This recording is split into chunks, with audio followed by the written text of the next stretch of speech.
All right. Welcome Hello. to episode 22 of the Quarantine Check-In. I'm with my guest, Nicholas Tenaglia, and this is kind of a redo because I messed up our previous recording Well, from Monday. Since we both lost power. yeah, stupid winds. This has been some crazy weather we've been having. I lost it too. Wait, you lost it first, and then I lost it. Yeah, I thought it was all my fault, but then No, it was the weather. yeah, it was windy.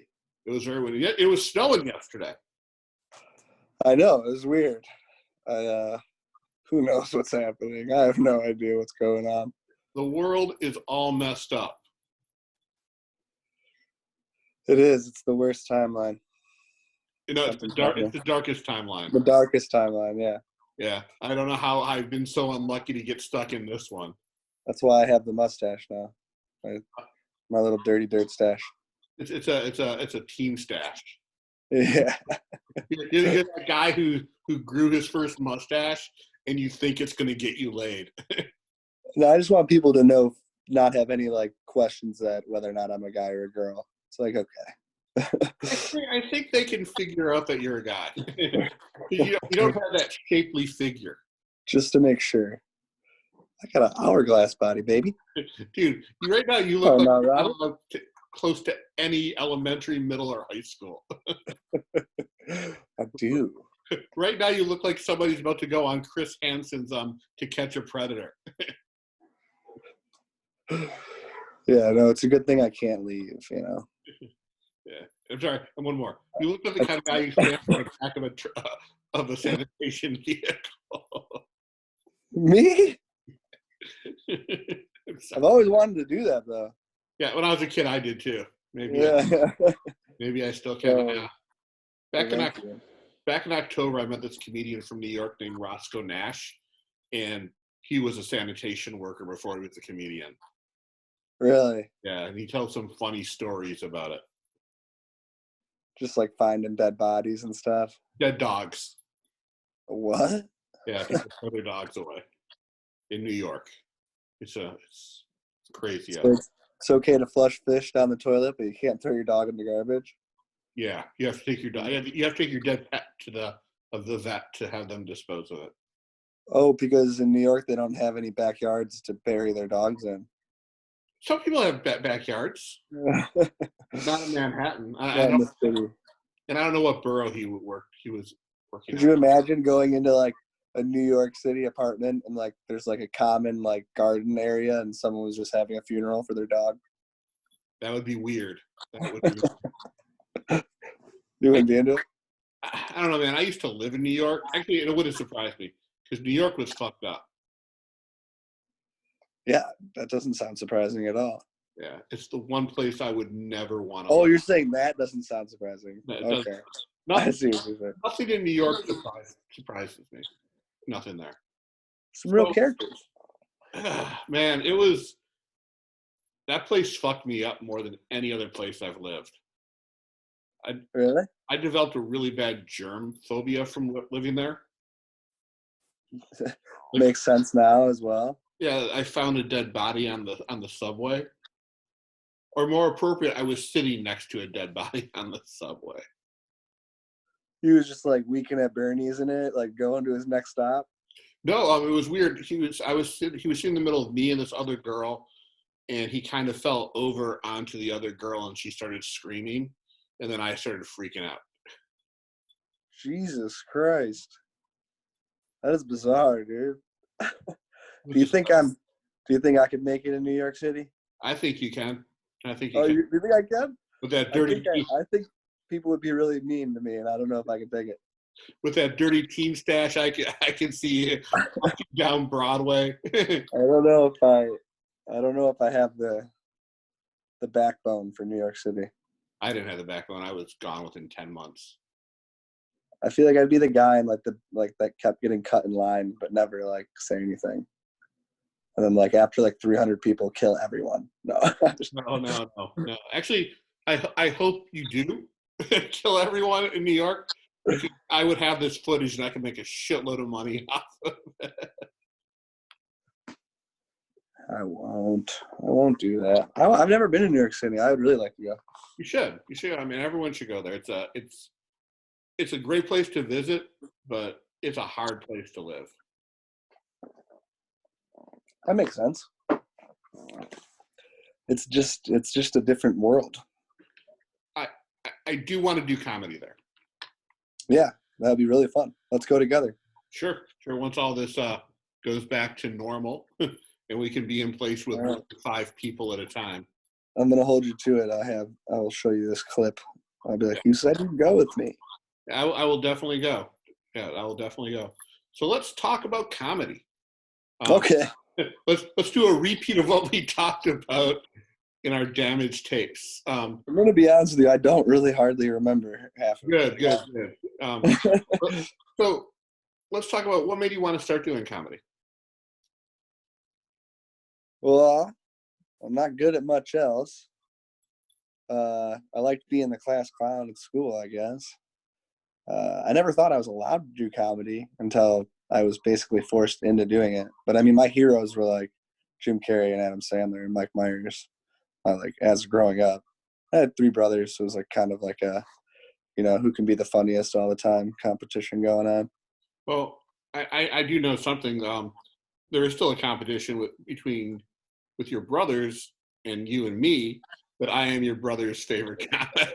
Yeah, that's true. You are my younger brother Tony's favorite comedian, I believe. That's good. That is a fact. That is a fact. I think he's been to 3 of my shows, and I know for a fact that I think you were at all of them. We've been ending up on a lot of shows together recently. Yeah, it's nice. Yeah. So, all right. So you were kind of forced into doing comedy. Who forced you into it?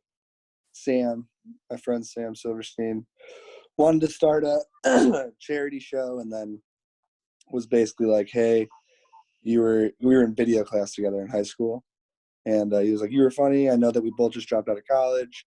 I'm gonna start this show." Like, then we ended up writing it together, and then there was a part where I was supposed to do like 20 minutes of stand up, but I ended up only doing like 3, I think, because I got pretty scared and got off stage. But I fell in love. I fell in that love, Robert, with the art. It is an art. So let's go back to it. You were going to do 20 minutes your first time up. Yeah. Which is the dumbest thing in the world. It made sense, though. No, it really didn't. In retrospect, not at all. But no one knew. Though. The way we had it written in was I could do 5 seconds, I could do 20 minutes, and no one would ever. It wouldn't have mattered. So, because it was stand up. I mean, there was juggling. There was like an act that we like involved the audience in. There was videos. There was commercials, and then there was like video that made it look live. Like, so like he was talking to me and I was pre-recorded, but it looked like we were talking to each other. It's hard to explain. It was this whole thing, man. But then I come in live, and I'm supposed to do like my first ever time doing stand up. So it didn't matter. So it was more performance art then. Yeah. But then like there was a time where it's just me and a microphone and nothing else, Now, did you where was your first open mic at? Mark Ridley's. Okay. I called 8 weeks in a row. It's really hard to get up there at first. Yeah. I was like not gonna call again too, I don't think. I was like, okay, if they don't let me out, I don't know if I'm gonna call again. And then I got on, and then I went there, and then I was doing one of my jokes, and I stopped on the cord, and I unplugged the cord from the microphone, and I just looked at the crowd and was like, it appears I have unplugged the microphone, which they laughed at, but then I could not, like, I was shaking so bad, my hands were like, I could not get, I mean, it's so easy to put the cord back in the mic, and I just couldn't do it. Took me way too long. I mean, maybe it didn't, but it felt like it took me a really long time. Now, was that the point where you still got 7 minutes there? Yeah, I think so. Which I think I was so worried about going over that I did like 5 or 6. That's all. And I unplugged the microphone. Hey, at least you were memorable. Right. And I think I pulled it. Well, the funny thing is that like I didn't want a lot like anyone I knew to come, but like random people I knew came. So, but it was fine. It was like yeah, no, it was kind of nice because then after that I'm like, all right, don't unplug the microphone. So it's kind of a nice way to start. My favorite open mics are the ones that have first timers there because they are going to bring everybody they know. Yeah. And Yeah. I didn't tell people it was my first time though. Like I didn't want them to think it was my first time. no, but there are like it was at Ridley's and one kid going up for the first time. He brought like, the majority of the audience. I was like so happy that he was there. Did he do all right? No, he fucking sucked. I haven't seen him since then, but I was so happy he was there. His family didn't lie to him and tell him he was so good? Oh, they were laughing, but yeah, I have never seen him do it again. Were they laughing with him? I don't know. That I don't remember. Because you know how you are backstage, you pay attention, you watch TV, and then you go out. And I had a good set that night, but he did not. But if it wasn't for him, it would have been like in front of 7 to 10 people. Glad I called that guy. But it's always weird, like, when I first did my first show, I didn't do an open mic. My first thing I did a showcase my friend was running. I had everybody come there, and it was fucking awesome. I thought I was a prodigy, and I was like, you know what? I'm really good at this.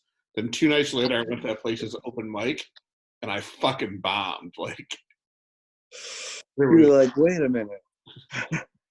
Everyone doesn't like this? It was horrible. It was horrible. And I think open mics are my least favorite thing about comedy. Really? Yeah. I love them, but I hate them at the same time. Because I like hanging out. I like seeing everyone else do stuff. I mean, it's fun. It is. Know. Depending. It all depends. But when you're giving birth to a new joke and no one's reacting to it. Yeah. And it hurts the heart. It hurts everything. Like, this isn't funny. And then one of your friends walks up and goes, that's a really good premise. I hope you can make it funny one day. I would never say that to you. I would have been like, hey, fuck those people. They obviously don't know what a joke is. I appreciate stuff like that because they're right. The first time you do a joke, it's not funny. You're just getting it out there. Yeah, but just because you're in front of 7 people and none of them laughed doesn't mean it wasn't funny. It just means those 7 people didn't like it. Yeah, but then you say something that you do a joke that that's more prep that you've been working on, and that fucking kills them. And you start realizing, all right, this joke isn't there yet. That's a good point. There's a reason why your best material is your best material, because someone gets it 20 times and they still laugh at it. Right. So that is a good feeling. Yeah. All right. So let's get back. So you did your first open mic at Ridley's, and you did good there, except you took the cable out of the microphone or the cord of the microphone. Besides that, I think it went pretty well. I can't remember anything, dude. I don't know. I feel like, you know what I mean? I don't know. So, what's your favorite open mic in Detroit? Beside Ridley's. Independent? Does that count? Like the cocktail hour? Oh, it's not really open mic though. It's the shit show after. That's fun as well. Yeah, because everyone is loaded by that time. But I think that has a lot to do with hanging out though. Like, it's just a good vibe. Everyone's having fun. And I really do enjoy the Rumbles too.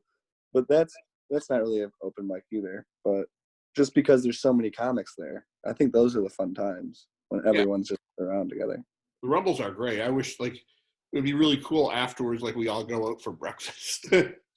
If we would just stayed up really late and just fucking shut down like a Coney Island, it'd hate us. Like last Rumble I did was the one at Hot Rocks, and no one hung out afterwards. Really? Yeah, I was kind of disappointed in that. Where is that? I don't think I was at that. That one's in Warren. It was a charity show Okay. that J.D. Marcel puts on for cancer, to help people who have cancer. Okay, cool. I was supposed to be in the Dirtiest Rumble a couple weeks ago, but Yeah, me that too. never happened. Yeah, and that was at the Independent. That would have been the best of both worlds right there. That would have been the Rumble at the Independent. Would that have been in the big room, or would that have been the small room? Would that have been in Ant Hall? I don't know. I would assume it had to do with ticket sales, maybe, or something. I have no idea. But 30 comedians would just totally pack up. Yeah, but it'd be sweet. It'd be fun. Who cares? Yeah. If that did happen, we would have all had the coronavirus. Yes. Yes, we would have. A good portion of the Detroit comedy community passed away. But would it be secretly kind of great if we were the only ones left? We would be killing the scene. We'd be on every show. They would have been like, yeah, Robert and Nick might not have won the Rumble, but they won the Rumble. Robert and Nick, the only two people that weren't invited to the Rumble. And the only comedians in the Detroit area left alive. The two greatest comedians in the world. But of course, we would be haunted by Brett Mercer's ghost for the rest of eternity. That's true. But what a friendly ghost to be haunted by. Really? I think, yes. I think it would be, but I think it would also be the most devious ghost in the. I think he could look pretty similar to how he already looks. Yeah, maybe Brett is a ghost. He might already be a ghost. Yeah, we'll have to investigate that once. I do love Brett. On record, I love you, Brett. Yeah, Brett, we love you. Don't kill us. Don't haunt me, bitch. All right. What's your biggest bomb that you've ever experienced? My biggest bomb? Yeah. I mean, most of the time I play it pretty safe, but the New Way bar, I went in there for the first time, treating it like it was like, I don't know, not what it is, and kind of got ripped apart a little bit. Or just like brought back down to earth. Like that was decently at the beginning of when I started. But also when I started, I was only doing like a show or 3 shows a month or like 4 shows a month, So like I would have like 3 shows in 1 month and do good at all of them, be like, man, I am killing it, And then I was like, okay, I'm going to go to the New Way and it's going to be so easy. No one listened. And like, I don't know. It was like, okay, you got to really have some good stuff to like engage that audience. So I don't know. I definitely bombed that time. I think I went for like new jokes or just kind of started talking and was like, no, this isn't, it's not the same everywhere. My problem with the New Way is when I moved here, my favorite open mic in Kansas City, or one of my favorite ones, was this place called the Arts Bar, and they had a great Monday night open mic. And I kind of figured the New Way would just be like that. I figured it would just be an easy transition. But I had never been to an open mic before where the host did 30 minutes up top. Nice. I was like, holy fuck, what are you talking about? That's aggressive. Yeah. I thought of another one too. I was the MC at Oxford at this place for like a year, basically. I don't know. I think it was every other month, the last Saturday of every month. And at one point, these people kept coming, these like same people. And there was like a decent amount. There was like 10 of them, I think. Okay. And they came to like 3 in a row. But the third time, there was no one else like there really. There was like 2 other people there, I think. And they were like, we better hear some like new stuff. And I was like, oh God. So like I went up there and just like didn't really have new stuff prepared, like enough of it, and was just trying to go at it. And they were literally like just like kind of talking to me like, it didn't work. They're like, no. And I'm like, okay. It was like a workshop almost with people who have no idea what they're talking about, but like they were really sweet. They weren't really heckling me, but like it was a room where I could easily see them and see their reactions, and like, they're all getting up and getting beers and stuff like that. And they liked me, they liked my stuff, but they wanted new stuff. And instead of just like being like, no, I'm going to keep working it out, I tried to give them what they wanted, and I just fell flat on my face so bad. Was this an open mic or was this a showcase? This wasn't an open mic. No, I was the MC at. Yeah, it was more of a showcase. Okay. What happened to the show? What happened to the show? Yeah. We were in a weird room. I think that one actually was fine. They just were they were just tired of hearing me tell the same jokes is all. No, I mean, what? So, like, No, to the show. Why did the show end? Oh, because it did okay at the beginning, but then in the summer it wasn't really great.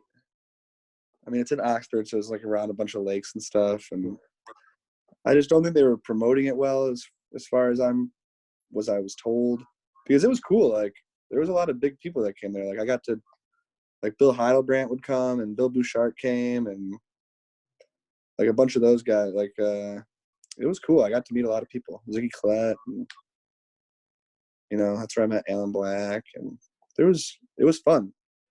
Alan's fucking awesome. Dustin LaPratt came once. There's a bunch of people I'm missing too. But Dustin's funny. I did a show with him up in North Branch, which might have been one of yeah, the. that show, we had a rough time that night, both of us. It was pretty bad. But that's why it ended. It was like there's no one there, and it was crazy. It was bad, but it was fun. Gary McKellen ran it. He was always really nice to me. But the thing about that show is that every time I went there, in the green room, there would be food and alcohol, like almost however much you wanted. Really? Yeah, like me, Mike Ball, and Marcus Olin were there once, and they just gave us as many Red Bulls and like whiskey, and they gave us like 3 different pizzas. We always got treated so good there. I don't know why, but it was great. Like the first show I ever did there, they gave me a 5th of they were like, what do you want? And I was like, I'll have a whiskey, and they brought me back a 5th of Jim Beam. So I was just like chugging it because there's like all these like food. I felt so cool that we were in a green room, and my cousin was with me, so she was getting free Bud Lights the whole time. And then I got hammered. I can't even remember who was the opener or the headliner, but then that was the only time they ever did 2 shows. So I had to MC the next show, and I was blackout drunk. Like I do not remember it at all. Oh no! And, my aunt and uncle said it was probably one of they said, I don't know what everyone else thought, but it was our favorite performance of yours ever, because I was just like so hammered. Like I guess I didn't tell any jokes. I was just kind of like MCing and like calling out people in the audience, talking about Oxford, making fun of well water or something like that. I don't know what I was doing. I've only done comedy drunk once, and it did not go well. Really? Yeah. I think I was pretty, at least tipsy, if not drunk, like the first 15 times. No, or more. Like probably the first 3 months I did comedy, I was so nervous I wouldn't remember my jokes. I couldn't drink, do anything. Like I paced around. But that's why you drink them. No, I'm not a big drinker, really. Not be nervous. No, drinking. Oh, you're right. Drinking, gets rid of all inhibition, but it doesn't make me funny. No, okay. Yeah, I don't think I was as good, but I was more brave. You were memorable. Memorable. You remember? That's what you said. Your aunt said it made you memorable. She liked it a lot. That's for sure. I think they just liked watching me do bad, though. I'll never know if I actually did good or not. I don't remember that night. No one taped it. No one taped it. Oh, fuckers. Fuckers. All right. So let's see. Where do you want to see comedy go once this comes back? I want to see it boom. I want people to be like, fuck, we need to laugh and have a good time and get out of our houses, and you never know when this is going to happen again. And maybe people are at home watching stand-up specials and getting into it like, oh, this is cool. I want to see some of that live. Yeah. I hope that it keeps on. I mean, people are like, well, a lot of people might be weird about like gatherings. And I think that those people probably weren't coming anyway before. But I might be wrong. I don't know. I don't want to be negative about it. I want to hope that after this, everyone wants to get out of their houses and enjoy some live entertainment and laugh. And that would be great. I agree. I think, once it's all over, we all need something to laugh at. Right. And we all need to get out. Yeah, like it was weird. I felt liberated today just going to the gas station. I know, dude. I also went to the gas station in my parents' house. It was the first time I've driven my car in like 29 days. Every Sunday I go to the grocery store. Oh. My one roommate always goes. We've designated that as their job. So how many roommates do you have? I'm the dishwasher. And I'm making dinner tonight. What are you making? I have 3 roommates. Yes, we're a very interesting crowd over here. That's for sure. Are the other We make some stir fry, baby. What? Are the other comics? No, they're not comics. Nope. They're a couple of normies. Couple of regos, dude. That's crazy. I would love to live with comics. That would be cool as hell. But it's also probably nice not living with comics too. I don't know. It's like I see Eric and Tanner and Brett, and that house looks like a lot of fun. Yeah, and the salsa parlor looks like a lot of fun too. Yeah. My goal. I mean, that would be great. During a time like this, I would love it. Because you could just be like creative together and like you got someone to go along with your stupid ideas. Yes. But yeah, I mean, it would be cool. I think it would be nice to live with other comics, but it's nice to live with people too that, aren't looking at everything like that. So you can kind of like make fun of them or get ideas from that. Now, do they come to your shows? Yeah, they've been to a few. Cool. Yeah, they're good. They're big fans. All They're doing their best to be quiet right now for me while I do this. Cool. So let's wrap this up with a few questions to get to know you a little bit better. Ooh, right. You don't know me so well. Well, our audience of the 10 to 20, 25 people that might watch this. 1,000. Yes, 1,000. They might not watch this. So let's ask these very important questions. Question 1: who would win in a fight, a ninja or a Bigfoot?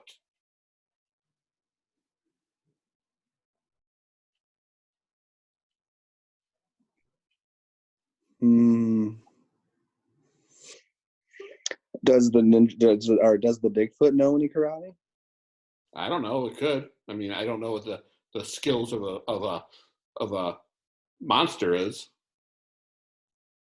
I mean, those are 2 very sneaky things, ninjas and Bigfoot.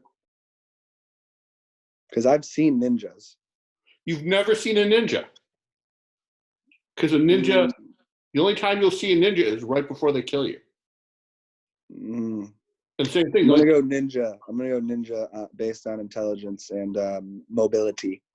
I'm gonna go with Bigfoot because their heightened senses would pick up the ninja and kill it before it kills them.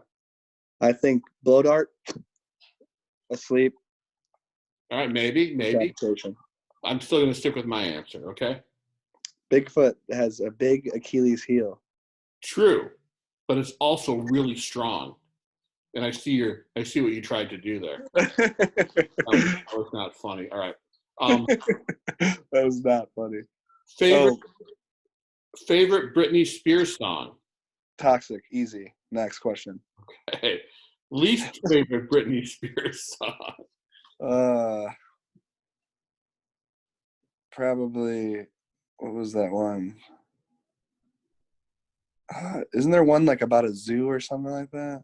I don't know. I'm not familiar with any Britney Spears song. Why would I know the name of the one I hate? I don't know. Because you probably celebrate her whole musical catalog. I mean, I'm a fan. I don't know. There's that one where it's like about a circus or something. Someone will know what I'm talking about. Let's call it the circus song. Okay. All right. Which comedian do you think could beat you up in a fight?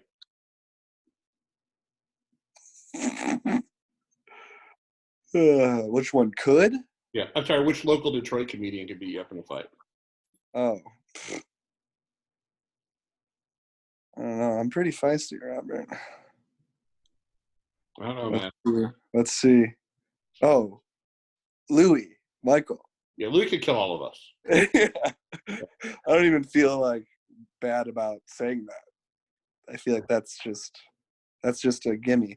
I'm gonna lock that answer in, and I don't think it'd be very hard for him either. Yeah, I will agree with you on that one. All right, what are your 5-year goals with comedy? 5-year goals? Yep.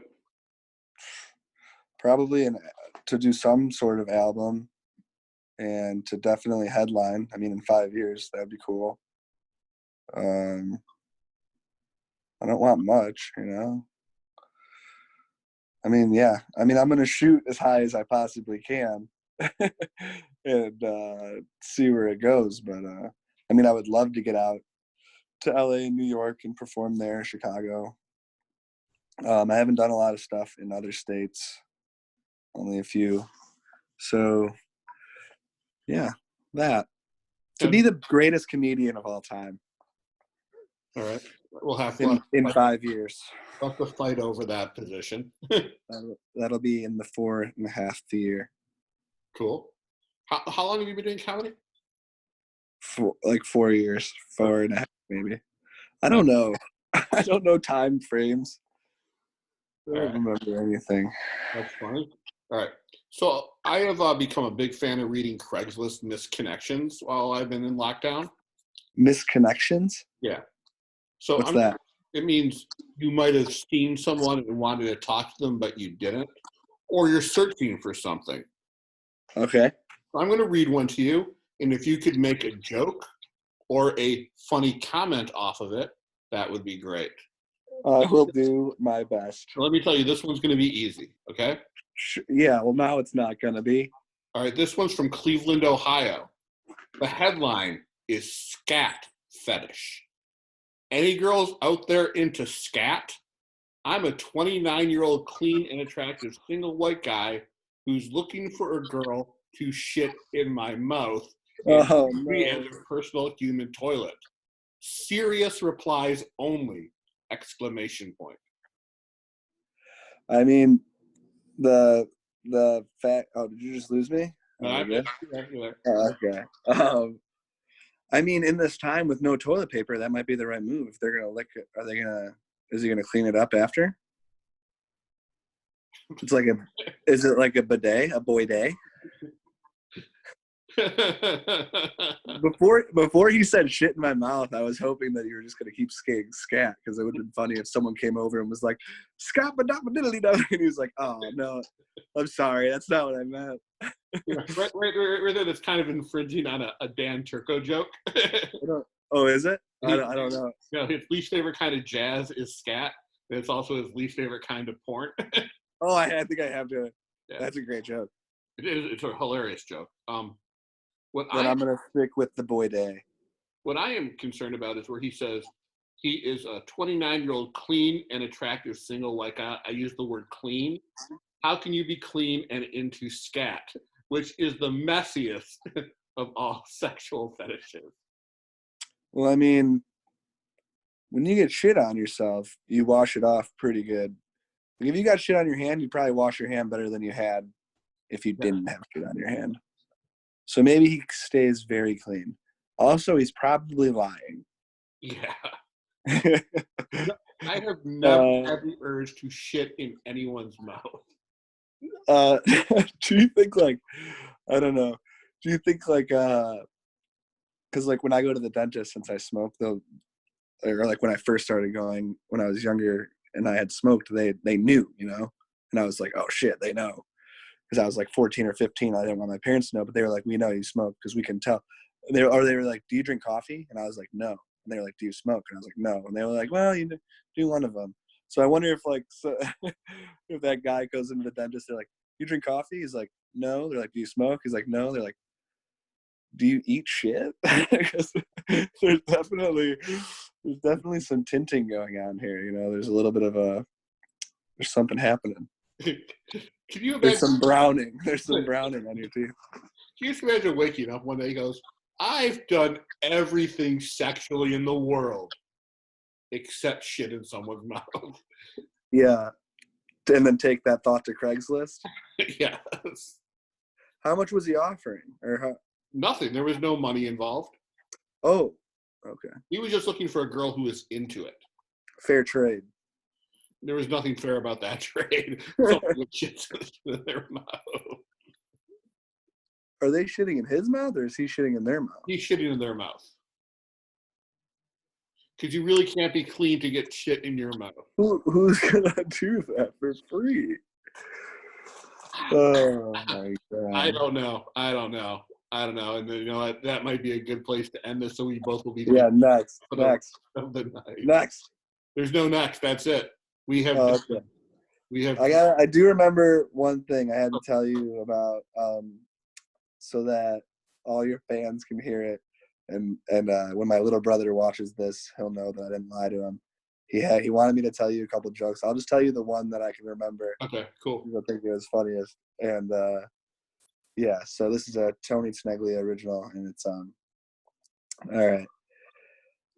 I'm not lactose intolerant because some of my best friends are lactose. And that was for you, Robert. He thought you'd like that, man. It's funny. Tell me it's a great joke. He thought you'd be into that. And maybe next time I perform and he's there, I will tell that joke. That would be really cool. That would be really cool. And if it bombs, I will point him out. This joke is for my fan, Tony. Yeah, just walk over and deck him in his face. No, I won't do that. Your brother's a nice guy. He's a very sweet boy. All right. Thank you very much, Nick. I hope to see you once this is all over. Thank you so much for hanging out with me, dude. I'm kind of glad the first time it didn't work out because then we got to talk twice. It's true. We can talk anytime. I got 2 nights with you. I appreciate you, man. Thank you so much. Stay healthy and safe. Guess who tomorrow's guest is? Take a guess. Tomorrow's guest. Take a guess. Is it Brett? No, I got to get him on the show. Mark Bonto. Mark Bonto is tomorrow's guest. Oh, cool. And then Richie McClellan is the next day. I don't know. All right. Yeah. But cool, man. All the good boys. Stay safe, and we will talk soon. All right, dude. Take it easy. Bye. Bye.